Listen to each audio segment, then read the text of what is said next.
Hey everyone, welcome back to our YouTube channel 5G study point. आज के topic में हम पढ़ेंगे टिश्यू के बारे में, यानी उत्तक के बारे में आज का टॉपिक होगा। हमने पार्ट 1 में कंप्लीट कर लिया था, जो टिश्यू होते हैं इसके टाइप्स पढ़े थे, यानी आपके जो उत्तक 4 प्रकार के होते हैं। पहला तो आता है आपका इपिथेलियम टिश्यू, दूसरा आता है आपका कनेक्टिव टिश्यू आ जाता है, तीसरे स्थान पर आ जाते हैं आपके जो मस्कुलर टिश्यू आ जाते हैं, और चौथा स्थान आता है आपके जो नर्वस टिश्यू आते हैं ना, उसका स्थान होता है। हमने डिटेल पढ़ी थी इपिथेलियम टिश्यू के बारे में, अच्छे से पढ़ा था कि आगे जाकर इनका क्वालिफिकेशन हो जाता है आपके जो इपिथेलियम टिश्यू का, यानी इपिथेलियम जो टिश्यू है आगे जाकर दो भागों में बढ़ जाते हैं। पहला तो होता है सिंपल इपिथेलियम टिश्यू, दूसरे स्थान पर stratified epithelium tissue. Simple epithelium tissue में हमने पढ़ा था जो आपके जो स्क्वैमस हो गए, आपके जो क्यूबॉइडल हो गए, और आपके जो कोलमनार इपिथेलियम जो टिश्यू होते हैं, इसका स्ट्रक्चर, फंक्शन और ये कहाँ पे मौजूद होते हैं, अच्छे से पढ़ा था। आज पढ़ेंगे सिंपल इपिथेलियम जो टिश्यू के बाद दूसरे स्थान पर आता है आपका स्ट्रेटिफाइड इपिथेलियम टिश्यू के बारे में आज का टॉपिक होगा।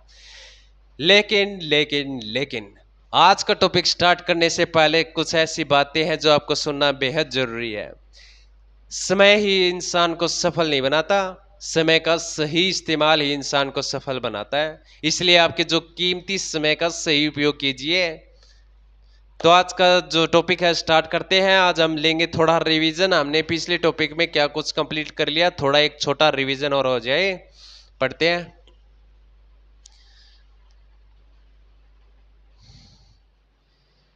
पार्ट 1 में टिश्यू के बारे में मैंने अच्छे से बताया था। जो टिश्यू होते हैं इसके 4 टाइप्स होते हैं। पहला तो आता है आपका एपिथेलियल टिश्यू आ जाता है, इसके बारे में अच्छे से बताया था। शरीर के सभी बाहरी और आंतरिक जो परत होती है उसको ढकने का काम यही करता है आपका जो आपका एपिथेलियल टिश्यू है, जिसे उपकला उत्तक कहते हो ना, इसी का काम होता है। एग्जाम्पल भी दिया था मैंने, जो आपके जो स्किन है, जो ऊपर की लेयर होती है, इसे एपिडर्मिस कहते हैं, और वह किससे बनी होती है, आपके एपिथेलियल टिश्यू से बनी होती है। फिर मैंने आपको बताया था जो कनेक्टिव टिश्यू होते हैं इसका काम क्या होता है, जोड़ने का, बांधने का काम होता है। यानी उत्तक जो होते हैं, विभिन्न प्रकार के उत्तक होते हैं आपके शरीर में, उसको जोड़ने का काम भी किसी न किसी का होता है। तो कनेक्टिव टिश्यू का काम होता है जोड़ने का। मस्कुलर टिश्यू के बारे में अच्छे से बताया था। हमारे शरीर की जितनी मूवमेंट होती है, गति होती है, जैसे मैं आपको हेलो बोल रहा हूँ, आपको नमस्ते कर रहा हूँ, तो वह किसका काम होता है, आपके मस्कुलर टिश्यू का हो रहा है। फिर मैंने बताया था आपके नर्वस टिश्यू के बारे में, अच्छे से बताया था। जो नर्वस टिश्यू होते हैं, तंत्रिका उत्तक जो होते हैं, विभिन्न प्रकार के न्यूरॉन्स से बने होते हैं, अच्छे से समझाया था। हमने बात की थी जो इपिथेलियल टिश्यू जो होते हैं, आगे जाकर इसका क्वालिफिकेशन हो जाता है, दो भागों में बैठ जाते हैं, सिंपल इपिथेलियम टिश्यू और आपके स्ट्रेटिफाइड इपिथेलियम टिश्यू, दो भागों में वर्गीकृत हो गए। हमने इसके बारे में पढ़ा था, आज हम इसके बारे में पढ़ेंगे। सिंपल इपिथेलियल टिश्यू में हमने क्या पढ़ा था, हमने पढ़ा था कि जो आपके जो सिंपल इपिथेलियम जो टिश्यू होते हैं उसमें पार्ट आ जाते हैं। जैसे पहला पार्ट आता है स्क्वैमस इपिथेलियम टिश्यू आ जाते हैं, क्यूबॉइडल इपिथेलियम टिश्यू आ जाते हैं, कोलमनार इपिथेलियम टिश्यू आ जाते हैं, किसमें, सिंपल इपिथेलियम टिश्यू में। स्क्वैमस इपिथेलियम टिश्यू का स्ट्रक्चर ये है भाई, और आकृति कैसी दिखाई दे रही है आपको, फ्लैट सेल्स की दिखाई दे रही है, यानी फ्लैट चिपटी होती है भाई आकृति। फिर हमने पढ़ा था क्यूबॉइडल इपिथेलियम टिश्यू, क्यूब जैसी संरचना होती है, यानी क्यूब, इनकी जो है लंबाई और चौड़ाई बिल्कुल समान होती है। फिर हमने पढ़ा था जो कोलमनार इपिथेलियम जो टिश्यू होते हैं उसके बारे में पढ़ा था, यानी इसके देखो कॉलम जैसी संरचना दिखाई दे रही है, न्याय जैसी संरचना हो जाती है इसमें, इस प्रकार के टिश्यू होते हैं। फिर हमने पढ़ा था आपके जो होते हैं सूडोस्ट्रेटिफाइड इपिथेलियम टिश्यू के बारे में पढ़ा था, यानी होते तो ये बिल्कुल कोलमनार इपिथेलियम टिश्यू की तरह ही होते हैं, बस इसके ऊपर जो होते हैं ये बाल जैसे सिलिया निकली होती है, इसलिए इसे सिलिएटेड इपिथेलियल टिश्यू भी कहते हो। या इसे एक चीज और कहा जाता है, इसको रेस्पिरेटरी इपिथेलियल टिश्यू भी कहा जाता है। और ये कहाँ पे मौजूद होते हैं, हमारे बताया था मैंने, हमारे जो ट्रैकिया होते हैं वहाँ पे भी, आपके नोज हो गए, आपके ब्रोंकाई होगी, वहाँ पे ये मौजूद होते हैं, अच्छे से बताया था। ये होते हैं आपके जो होते हैं सूडोस्ट्रेटिफाइड इपिथेलियम टिश्यू, आपकी जो रेस्पिरेटरी इपिथेलियम टिश्यू, और इसे आप बोलते हैं सिलिएटेड इपिथेलियम टिश्यू। तीनों एक ही का नाम है, बिल्कुल क्यूब जैसी संरचना दिखाई देना, यह क्यूबॉइडल इपिथेलियम टिश्यू की तरह दिखाई दे रहे हैं। हमने कंप्लीट कर लिया था ये, इनके बारे में पढ़ लिया था, आपके सिंपल इपिथेलियम टिश्यू के बारे में पढ़ लिया था। आज हम पढ़ेंगे आपके जो स्ट्रेटिफाइड इपिथेलियम टिश्यू है, इसके बारे में अच्छे से पढ़ेंगे। चलिए आज का टॉपिक स्टार्ट करते हैं। यहाँ पे आपको स्ट्रेटिफाइड इपिथेलियम टिश्यू जो दिखाई दे रहा है, इसमें आप नोटिस करोगे जो स्ट्रेटिफाइड जो होता है, इसका मतलब क्या होता है भाई? स्ट्रेटिफाइड का मतलब ये होता है कोई सेल की लेयर है, उसकी लेयर की संख्या ज्यादा होना, एक लेयर से ज्यादा लेयर होना, उसे स्ट्रेटिफाइड कहते हैं। एपिथेलियम टिश्यू के बारे में हमने पढ़ा था कि आपके जो squamous epithelium tissue, cuboidal epithelium tissue, columnar epithelium tissue के बारे में पढ़ा था। वे जितने पढ़े थे अब तक वे सिंगल लेयर में थे भाई, उनकी मल्टीपल लेयर या उससे ज्यादा लेयर नहीं थी। अब बात करेंगे अगर उनकी लेयर ज्यादा हो जाए, स्ट्रेटिफाइड हो जाए, उनके बारे में पढ़ेंगे उसका स्ट्रक्चर कैसा होता है भाई, कहाँ पे मौजूद होती हैं। जो आपके पहले स्थान पर आती है आपके जो स्क्वैमस एपिथेलियम टिश्यू के, अगर आगे हम स्ट्रेटिफाइड लगा दें तो ये बन जाएगा स्ट्रेटिफाइड स्क्वैमस एपिथेलियम टिश्यू। वैसे ही क्यूब की बात की जाए, वैसे ही कोलमनार की बात की जाए, चौथे स्थान पर नया आ जाता है आपका ट्रांजिशनल एपिथेलियम टिश्यू आ जाता है। तो बात करेंगे आपके स्ट्रेटिफाइड स्क्वैमस एपिथेलियम टिश्यू की बात की, यानी लेयर जो थी हमने पढ़ा था वो सिंगल लेयर थी। अब कितनी लेयर होगी? इसमें 3 लेयर दिखाई दे रही है आपको, यानी पहली लेयर, दूसरी लेयर और तीसरी लेयर। वैसे ही आपकी जो क्यूबोइडल एपिथेलियम टिश्यू और वैसे ही आपकी कोलमनार एपिथेलियम टिश्यू की जो लाइन बाय लाइन ऊपर चली जाए, बहुत ज्यादा लेयर हो जाए, तो उन्हें स्ट्रेटिफाइड बोला जाता है भाई। इसकी बात हमने कर ली थी, जो आपकी जो चपटी उपकलाएं जो उत्तक होती है, इसकी लेयर ज्यादा होना। अब बात करेंगे जो आपके जो स्ट्रेटिफाइड स्क्वैमस एपिथेलियम जो टिश्यू जो होते हैं यहाँ पे जो हैं, इनकी टाइप्स कितने होते हैं? ये 2 टाइप्स के होते हैं। पहला तो आता है आपको कैरोटिनाइज्ड, दूसरा होता है नॉन कैरोटिनाइज्ड। कैरोटिनाइज्ड उसे कहते हैं, जैसे मैंने एग्जांपल लिया था हमारी स्किन का लिया था, यानी कैरोटिनाइज्ड उसे कहते हैं जिन उत्तकों के अंदर कैरोटीन प्रोटीन पाया जाता है। एग्जाम्पल के लिए हमारी जो स्किन होती है उसके अंदर कैरोटीन प्रोटीन पाया जाता है, इसलिए इसे क्या कहेंगे? कैरोटिनाइज्ड। और जिसके, या इसे एक वर्ड और कहा जाता है, इसे कहते हैं वाटर प्रूफ, जो आपके एपिथेलियम टिश्यू भी कह सकते हो आप। बात आती है नॉन कैरोटिनाइज्ड की, यानी जिन उत्तकों के अंदर आपको कैरोटीन नहीं पाया जाता, कैरोटीन जो होता है, प्रोटीन जो होता है नहीं पाया जाता, उसे क्या कहेंगे? नॉन कैरोटिनाइज्ड एपिथेलियम टिश्यू भी कह सकते हो। जो नॉन कैरोटिनाइज्ड जो एपिथेलियम जो टिश्यू होते हैं, इसमें हमेशा नमी की जरूरत पड़ती है भाई, यानी नम रहते हैं। जैसे हमारी आंखों का कॉर्निया हो गया, आपकी जो लिप्स की जो अंदर की जो ये सरफेस होता है, आपके माउथ का अंदर की जो सरफेस होता है, उसमें हमेशा नमी की जरूरत पड़ती है, इसलिए नॉन कैरोटिनाइड होते हैं, इसमें कैरोटीन नहीं पाया जाता। जैसे देख लिए आपकी जो आंख दिखाई दे रही है, आईज दिख रही है आपको, इसकी जो ऊपर की जो लेयर होती है जिसे कॉर्निया कहा जाता है भाई। फिर आप बात आती है आपके जो लिप्स की जो नीचे का जो अंदर की तरफ जो सरफेस दिख रहा है ना, ये भी, इसमें भी कैरोटीन प्रोटीन नहीं पाया जाता, क्योंकि इसमें भाई नमी की जरूरत पड़ती है। और यहाँ पे भी जो है नमी की, आपके जो माउथ का जो अंदर का जो सरफेस है, इसके अंदर भी ये भी इसमें नॉन कैरोटिनाइज्ड होता है भाई। ये तो हमारी होली। अब बात करते हैं stratified cuboidal epithelium tissue. Cube की बात कर ली, मैंने बताया था क्यूब जो होती है आपके जो क्यूबोइडल एपिथेलियम जो टिश्यू होती है, इनकी लंबाई और चौड़ाई बिल्कुल समान होती है, क्यूब जैसी संरचना होती है, इसलिए क्यूबोइडल एपिथेलियम टिश्यू कहते हैं। अगर उनकी लेयर ज्यादा हो जाए, ज्यादा लेयर में हो जाए ये वाले, और ये कहाँ पे मौजूद होते हैं, यानी इसको आप हमेशा याद रखना, एस एम एस। एस से क्या बनेगा आपका? स्वेट ग्लैंड्स, एम से ममेरी ग्लैंड्स, और एस से बनेगा आपके स्लेवरी ग्लैंड्स। ये इनके ग्लैंड्स के अंदर की जो लेयर होती है ना, वो किससे बनी होती है? आपके स्ट्रेटिफाइड क्यूबोइडल एपिथेलियम टिश्यू से बनी होती है, इतना याद रखना आप।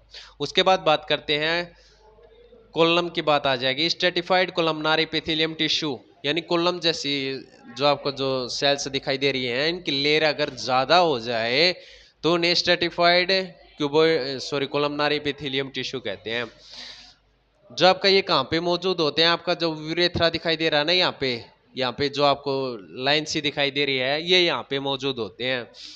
अब बात आती है ट्रांजिशनल एपिथेलियम टिश्यू। ट्रांजिशन का मतलब होता है चेंज होना, मानी ये वे उत्तक जो चेंज होते रहते हैं, वे उपकला उत्तक हैं जो चेंज होते हैं, आपका स्ट्रक्चर चेंज करते हैं। देखो ये होते हैं आपके जो ट्रांजिशनल एपिथेलियम टिश्यू जो होते हैं, देखो आपको चपटी भी दिखाई दे रही है, स्क्वैमस हो गए, क्यूब जैसे दिखाई दे रहे हैं, क्यूबोइडल हो गए, और ये कॉलम जैसी संरचना दिखाई दे रही है आपको, इसलिए कॉलमनार हो गई। यानी इसमें बार बार ये अपना जो है आकार साइज चेंज करते रहते हैं, इसलिए इसे ट्रांजिशनल एपिथेलियम टिश्यू कहते हैं। ये कहाँ पे मौजूद होते हैं? ये आपका ब्लेडर, यूरेथ्रा और यूरेटर यहाँ पे मौजूद होते हैं, अच्छे से मिल जाएंगे भाई, यहाँ पे होते हैं।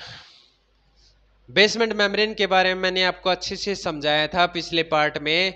जितने भी हमारे जो टिश्यू होते हैं उत्तक जो होते हैं कहाँ पे स्थित होते हैं, आपके बेसमेंट मेम्ब्रेन पर स्थित होते हैं। बेसमेंट मेम्ब्रेन को हिंदी भाषा में आधार या झिल्ली कहा जाता है। हमने ये पढ़ा था कि जो आपके जो टाइप्स पढ़े थे, इपिथेलियल का जो टाइप पढ़ा था उसमें सिंपल इपिथेलियम टिश्यू के बारे में पढ़ा था। यानी आपका squamous epithelium tissue, cuboidal epithelium tissue और कोलमनार इपिथेलियम जो टिश्यू थे वे कहाँ पे स्थित होते हैं। इपिथेलियल टिश्यू जो होते हैं वे बेसमेंट मेम्ब्रेन पर स्थित होते हैं। यानी टिश्यू के नीचे की जो लेयर थी, सीट लाइक लेयर जो थी, जो परत थी, वो क्या थी, आपकी बेसमेंट मेम्ब्रेन थी। अगर ये अच्छे से पढ़ना हो तो पिछले जो पार्ट है वो देख लेना एक बार। अब बात करते हैं इसके बारे में क्या करा है। A basement membrane is a sheet like layer है, जो layer of extra cellular matrix, यानी आपकी जो आधारीय जो झिल्ली होती है ये बाह्य कोशिकीय मैट्रिक्स की सीट लाइक लेयर जैसी होती है, सीट जैसी इसकी परत होती है। That sports and spirits tissues, ये क्या करती है, उत्तक को सहारा प्रदान कर रही है और उत्तक को अलग कर रही है। कैसे सहारा कैसे कर रही है, जितने भी टिश्यू जो होते हैं कहाँ पे स्थित होते हैं, आपके बेसमेंट मेम्ब्रेन पे एक सहारे का काम कर रहा है उसमें। और अलग कैसे कर रही है, अलग ये मान के चलो आपका एपिथेलियल टिश्यू और आपका जो कनेक्टिव टिश्यू के बीच की जो लेयर होती है, लेयर का काम करती है, अलग करने का काम करती है, बेसमेंट मेम्ब्रेन होती है, इनको अलग करती है। हमारा इपिथेलियल टिश्यू जो था, यानी आपके टिश्यू के 4 टाइप्स थे। इपिथेलियल टिश्यू जो आपका कंप्लीट हो गया। अब बात करते हैं आपके कनेक्टिव टिश्यू की, यानी संयोजक उत्तक के बारे में मैंने बताया था। इसका काम क्या होता है, इसका काम होता है जोड़ने का। जितने भी उत्तक होते हैं उनको आपस में जोड़ने का काम कौन करता है, कनेक्टिव टिश्यू करता है। इसके बारे में थोड़ा पढ़ लेते हैं। Connective tissue is most abundant tissue, यानी जो आपका संयोजक उत्तक जो होता है प्रचुर मात्रा में होता है। यानी आपके एपिथेलियल टिश्यू हो गया, आपका मस्कुलर टिश्यू हो गया, और आपके जो नर्वस टिश्यू की तुलना में इसकी मात्रा सबसे ज़्यादा होती है। Supporting, protection and binding other body tissues, यानी शरीर के जो अन्य उत्तक जो होते हैं उनको क्या करता है, उनको सहारा प्रदान करता है, उनकी सुरक्षा करता है, और उनको बांधे रखने का काम किसका होता है, आपके कनेक्टिव टिश्यू का होता है। नेक्स्ट बात है, it's made up of cells, fibres and a gel like substance called the extra cellular matrix. अब बात आती है आपके जो कनेक्टिव टिश्यू होते हैं बने कैसे, भाई इसके निर्माण की प्रक्रिया क्या है, किससे इनका निर्माण हुआ है। तो ये सेल्स कोशिकाओं से बने हैं, फाइबर्स तंतुओं से बने होते हैं, जेल लाइक सब्सटेंस यानी जलनुमा पदार्थों से बने होते हैं, या आप इनको ये भी कह सकते हो ग्राउंड सब्सटेंस भी कह सकते हो, called the extra cellular matrix. और इन्हें क्या कहा जाता है, बाह्य कोशिकीय मैट्रिक्स कहा जाता है। समझ में आ गया, ये किससे बने होते हैं आपके कनेक्टिव टिश्यू। अब बात आती है इसकी टाइप्स की। आपके कनेक्टिव टिश्यू के जो टाइप होते हैं कौन से होते हैं। Type of connective tissue include bones, cartilage, blood, fat and lymphatic tissue, यानी आपके जो कनेक्टिव टिश्यू होते हैं इसके और प्रकार कौन से होते हैं, कौन से प्रकार के होते हैं आपके कनेक्टिव टिश्यू, संयोजक उत्तक होते हैं, कौन कौन से शामिल होते हैं इसमें। आपकी हड्डियां शामिल होती हैं, आपकी उपस्थितियां भी क्या है, कनेक्टिव टिश्यू का उदाहरण होती है। ब्लड हो गया आपका, रक्त हो गया, आपकी वसा होगी, और लिम्फेटिक टिश्यू हो गया यानी लस्सी का उत्तक हो गए। ये सारे जो होते हैं किसके प्रकार होते हैं, आपके कनेक्टिव टिश्यू के होते हैं। अब बात आती है डेवलपमेंट ऑफ कनेक्टिव टिश्यू की, यानी इसका डेवलप कैसे हो, कैसे कहाँ से इसका विकास होने की प्रक्रिया स्टार्ट हुई है आपके कनेक्टिव टिश्यू की। तो इसको शुरुआत हुई है एम्ब्रॉय के मेजोड्रम से हुई है भाई। That is derived from the mesoderm layer of the embryo. जो एम्ब्रॉय जो होता है, एम्ब्रॉय से हमारे जो शरीर का जो निर्माण की प्रक्रिया स्टार्ट हुई थी, यानी एम्ब्रॉय को हिंदी भाषा में कहते हैं भ्रूण। उस भ्रूण में 3 लेयर होती हैं। एक लेयर से बाल का निर्माण हुआ है, दूसरी लेयर से हड्डी का निर्माण हुआ है, तीसरी लेयर से बना है भाई हमारे ऑर्गन्स से। उनके बारे में अच्छे से समझा देता हूँ आपका। पहले ही याद रखियो, आपके जो एम्ब्रॉय होते हैं, भ्रूण की जो होती है मेसोडर्मल जो लेयर होती है उससे किसका निर्माण हुआ, आपके कनेक्टिव टिश्यू का होता है। अब बात करेंगे एम्ब्रॉय की भाई, यानी भ्रूण की भ्रूणावस्था जो होती है, जब स्टार्टिंग पॉइंट है, इसमें 3 लेयर होती हैं। एक तो अंदर की लेयर, एक बीच की लेयर और एक बाहर की लेयर। अंदर की जो लेयर होती है इसे कहते हैं इंडोडर्म लेयर कहते हैं। इसमें किसका निर्माण हुआ है, इंडोडर्म में हुआ आपके जो स्टमक हो गया, आपके पेंक्रियाज हो गया, आपके जो इंटेस्टाइन जो होती हैं आपके इंडोडर्म लेयर से ही बनी है भाई। अब बात आती है जो बीच की जो लेयर होती है इसे कहते हैं मेसोडर्म। मेसोडर्म में आपकी बोन्स का, कार्टिलेज का, और आपके जो मसल्स होते हैं, और आपकी जो किडनी हो गई, और आपके जो टिश्यू जो होते हैं वो कौन इसी लेयर में बनते हैं भाई। अब जो तीसरी जो लेयर आती है इसे कहते हैं एक्टोडर्म कहते हैं, वो जिसे बाहर ये जो लेयर होती है इसमें किसका निर्माण हुआ है, इसमें आपकी स्किन का निर्माण हुआ है, आपके जो बाल्स हैं हेयर का निर्माण हुआ है, आपके नेल्स नाखून का निर्माण हुआ है, और आपका जो नर्वस सिस्टम होता है यानी तंत्रिका तंत्र का निर्माण बाहर की लेयर से हुआ है। अच्छे से समझ में आया? तो इसका मतलब ये होता है हमारे जो टिश्यू होते हैं कि उस कौन सी लेयर में इसका निर्माण होता है, आपके जो होते हैं मेसोडर्म लेयर में इसका निर्माण हुआ है। इतना समझ में आया? चलिए आगे बढ़ते हैं।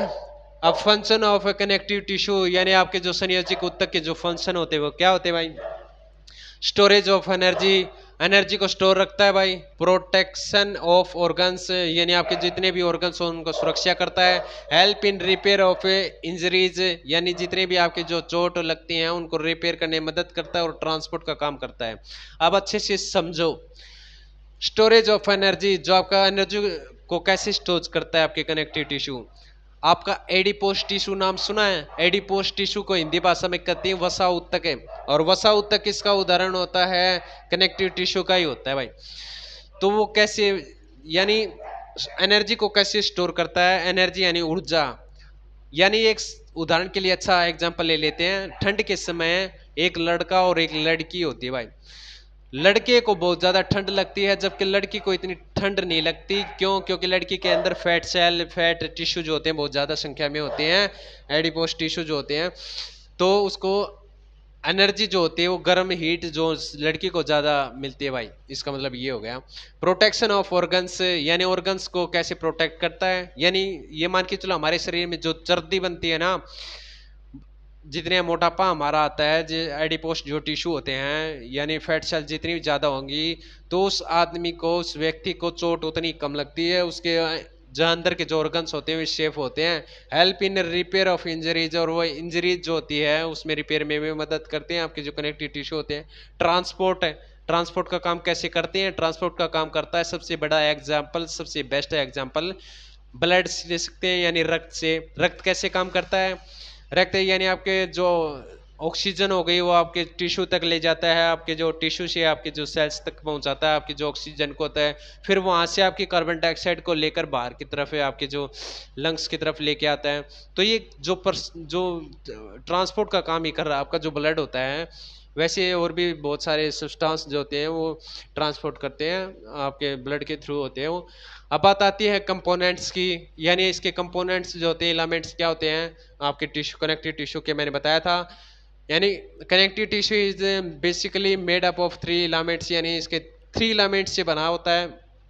पहला था आपका फाइबर सेल्स हो गया, और दूसरा आपका ग्राउंड सब्सटेंस। इनसे मिलकर इसके यही कंपोनेंट होते हैं जो कनेक्टिव टिश्यू का जो निर्माण करते हैं। बात करते हैं इसके डायग्राम की, एक बार डायग्राम देख लीजिए, तो इसके सारे आपकी बहुत काफ़ी मदद हो जाएगी। जो आपका जो कनेक्टिव टिश्यू जो होता है इसमें इलामेंट्स होते हैं, 3 इलामेंट्स से मिलकर बना है, 3 कंपोनेंट से मिलकर बनाता है। कौन से होते हैं? फाइबर्स हो गए, आपके सेल्स हो गए, आपके जो ग्राउंड है सब्सटेंस हो गए। फाइबर में हम पढ़ेंगे, फाइबर्स की डिटेल पढ़ेंगे। Collagen of fibres, reticular of sorry reticular fibre के बारे में पढ़ेंगे, और आपके इलास्टिक फाइबर के बारे में अच्छे से पढ़ेंगे। तो स्टार्ट करते हैं, हमारे फाइबर्स से स्टार्ट करते हैं इसके बारे में पढ़ना। फाइबर्स को हिंदी भाषा में कहा जाता है रेशे, तंतु, ये इसका हिंदी में कहा जाता है। यानी आपका जो कनेक्टिव टिश्यू का जो पहला कंपोनेंट है फाइबर्स के बारे में अच्छे से पढ़ेंगे, फिर इसके जो टाइप होते हैं उसके बारे में अच्छे से पढ़ेंगे। पहले बात करते हैं फाइबर्स की। The most conspicuous component of connective tissue are the fibre within it, यानी आपके जो संयोजिक ऊतक के जो मुख्य जो घटक होते हैं, इसके अंदर के जो फाइबर होते हैं, इसके अंदर के तंतु होते हैं, इसके अंदर के जो रेशियो होते हैं, इसके मुख्य घटक है। These are of 3 main types such as collagen, reticular and elastic. मैंने बताया था जो फाइबर होते हैं आपके, जो तंतु होते हैं, जो रेशियो होते हैं, ये 3 प्रकार के होते हैं। इसके 3 टाइप हैं। पहली तो टाइप होती है कोलेजन, रेटिकुलर और इलास्टिक है। इसके स्ट्रक्चर बता देता हूँ। ये जो स्ट्रक्चर दिखाई दे रहा है ये कोलेजन फाइबर होते हैं आपके, और ये दिखाई दे रहा है आपको, इसे कहते हैं रेटिकुलर फाइबर हो गए आपके। और ये जो फाइबर दिखाई दे रहे हैं इन्हें कहा जाता है इलास्टिक फाइबर कहा जाता है। अब बात करते हैं कोलेजन फाइबर के बारे में, थोड़ा पढ़ लेते हैं भाई। ये स्ट्रक्चर हमने अच्छे से पढ़ लिया जो कोलेजन फाइबर का है।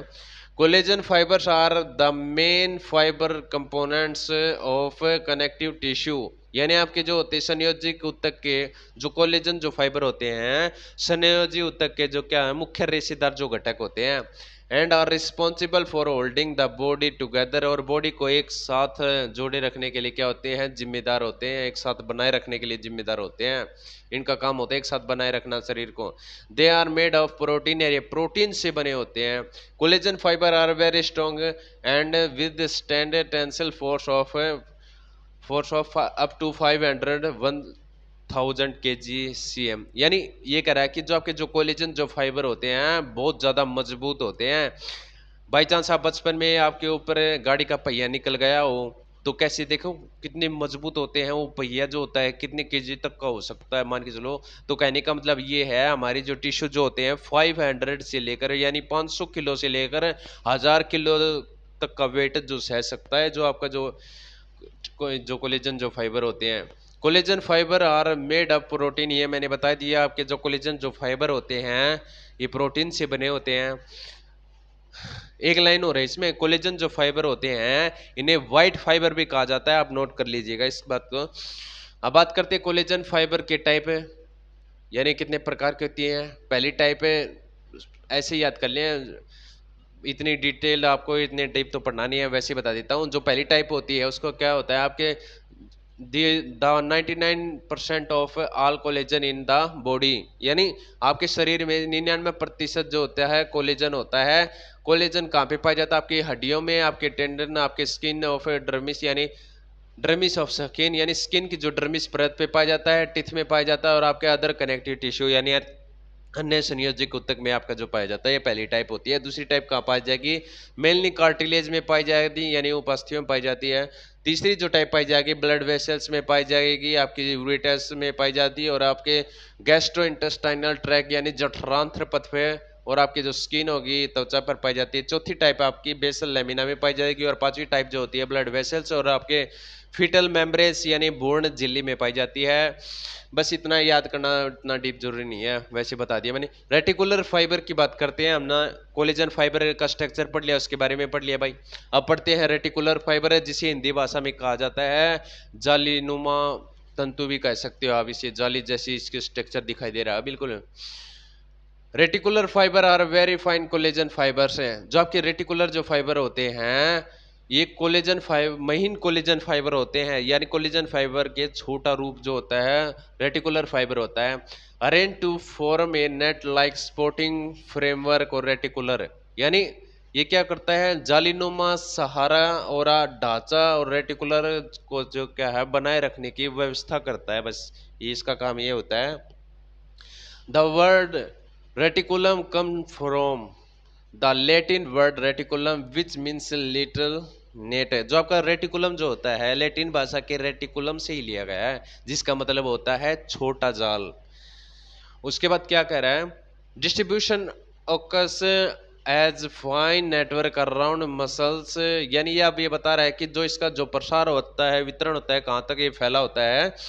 मसल्स फाइबर्स यानी आपके जो मांसपेशी तंतु हो गया, आपके जो नर्व फाइबर यानी आपके जो तंत्रिका तंतु हो गए, और आपके जो फैट सेल्स होते हैं उसके चारों ओर, and the fine partition of lungs and lymphoid tissue, और आपके जो फेफड़े हो गए, आपके जो लिम्फेटिक टिश्यू यानी आपके लसिकावत जो ऊतक के जो महीन पार्टिकल्स होते हैं, यानी जो पार्टिकल्स होते हैं उसमें महीन नेटवर्क का काम करता है भाई, जो आपका जो रेटिकुलर जो फाइबर होता है। इलास्टिक फाइबर की बात करते हैं। इलास्टिक फाइबर को कहा जाता है लोचदार तंतु भी कह सकते हो, इसमें लोच होती है। लोच का मतलब कि जैसे मैं इसको खींच दूंगा ना, हमारे स्किन को ऊपर की तरफ खींचूंगा तो वैसी शेप हो जाती है, इसलिए इलास्टिक लोचदार होते हैं। वैसे कितना भी खींच लो वैसा अपना रूप वैसा ही हो जाता है। तो ये होते हैं भाई इलास्टिक जो फाइबर होते हैं, ये होते हैं आपके जो इलास्टिक फाइबर आ रहा है एक्स्ट्रा सेलुलर मैट्रिक्स माइक्रोमोलिक्यूल्स, जो आपके जो होते हैं लोचदार तंतु जो होते हैं बाह्य कोशिकीय मैट्रिक्स छोटे अणु होते हैं, यानी हमारे सेल के अंदर भी कुछ बाहर की तरफ जो होते हैं मोलिक्यूल्स होते हैं वे एक्स्ट्रा से आते हैं भाई, काउंट होते हैं इसमें। That are found in connective tissue, और क्या करते हैं ये करें आपके जो इलास्टिक जो फाइबर होते हैं कहाँ पे मौजूद होते हैं, ये मौजूद होते हैं आपके संयोजिक ऊतक के अंदर ही पाए जाते हैं।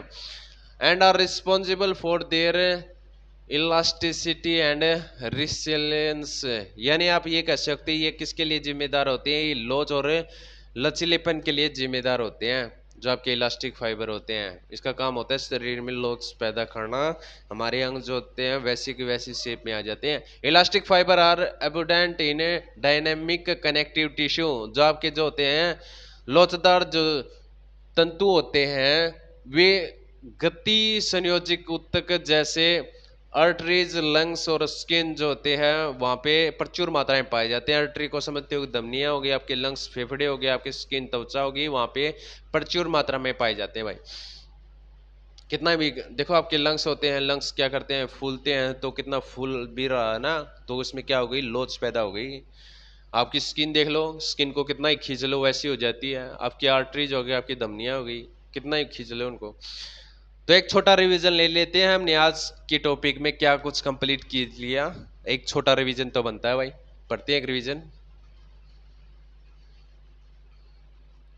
हमने आज टिश्यू के बारे में अच्छे से पढ़ा था। हमने पढ़ा था इसका जो टिश्यू होते हैं मुख्यतः 4 प्रकार के होते हैं, epithelial tissue, connective tissue, muscular tissue और आपके जो होते हैं नर्वस टिश्यू। इसके बारे में मैंने डिटेल बताई थी। फिर हमने पढ़ा था जो एपिथेलियल टिश्यू का वर्गीकरण भी 2 भागों में होता है भाई, सिंपल एपिथेलियम टिश्यू और आपके स्ट्रेटिफाइड एपिथेलियम टिश्यू। हमने पढ़ा था स्ट्रेटिफाइड एपिथेलियम टिश्यू के बारे में पढ़ा था।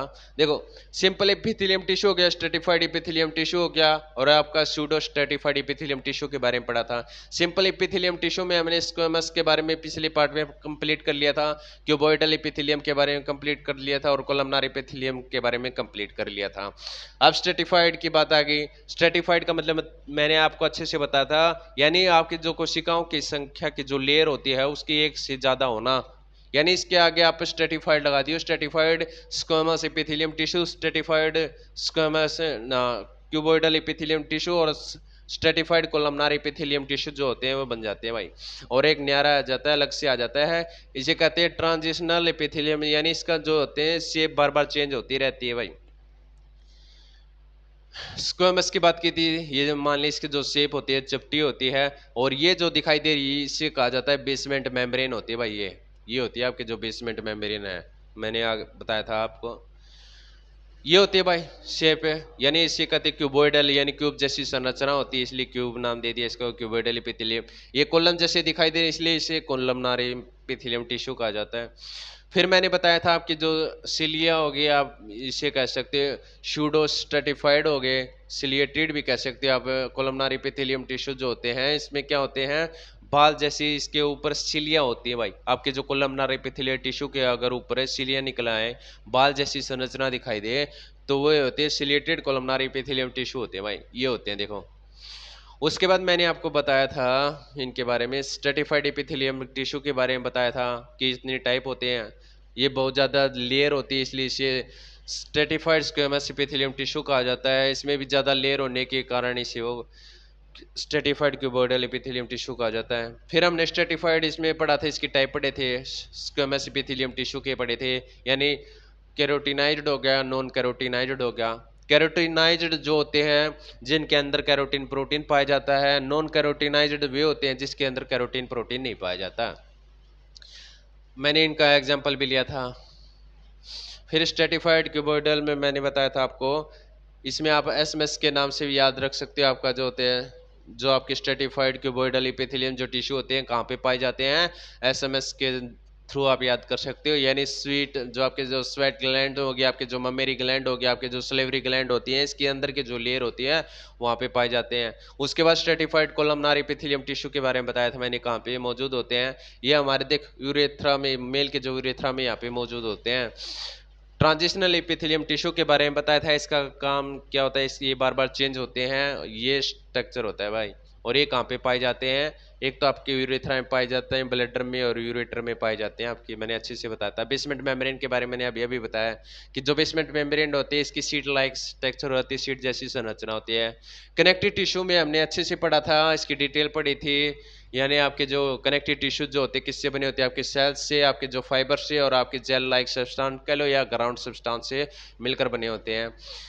हमने ये पता किया था जो हमारे जो कनेक्टिव टिश्यू जो होते हैं, जो आपके ये बनने की प्रक्रिया, इसका डेवलप कैसे हुआ, कहाँ से हुआ, मैंने बताया था इसका फीटस से हुआ है।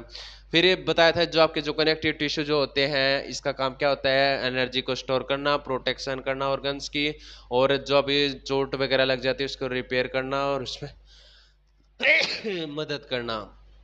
ट्रांसपोर्ट का काम कौन करता है? आपका ब्लड करता है। कंपोनेंट्स के बारे में बताया था कौन, ये मैंने आपको अच्छे से बताया था, अभी अभी बताया। फिर हम देखो जो आपके जो कनेक्टिव टिश्यू जो होते हैं इलामेंट से बने होते हैं, पहला तो होता है कंपोनेंट फाइबर, सेल्स और आपके जो ग्राउंड सब्सटेंस हो गए। हमने फाइबर्स के बारे में पढ़ा, कोलेजन फाइबर्स के बारे में, रेटिकुलर फाइबर के बारे में और इलास्टिक फाइबर के बारे में अच्छे से पढ़ा। फाइबर के बारे में मैंने डिटेल बताई थी, जो फाइबर होते हैं क्या होते हैं? ये आपके संयोजिक ऊतक के जो मुख्य घटक इसके अंदर के जो फाइबर होते हैं, और ये 3 प्रकार के होते हैं। मैंने इसका स्ट्रक्चर बताया था, ये कोलेजन फाइबर होता है, और ये आपका रेटिकुलर फाइबर हो गया, और आपका ये होता है इलास्टिक फाइबर होता है। ये जो होता है जालीनुमा होता है, इसका जो जालीदार भी कह सकते हो आप इसे। और ये जो होता है जो आपका इलास्टिक जो फाइबर होता है, इलास्टिक फाइबर को कहा जाता है लोचदार तंतु।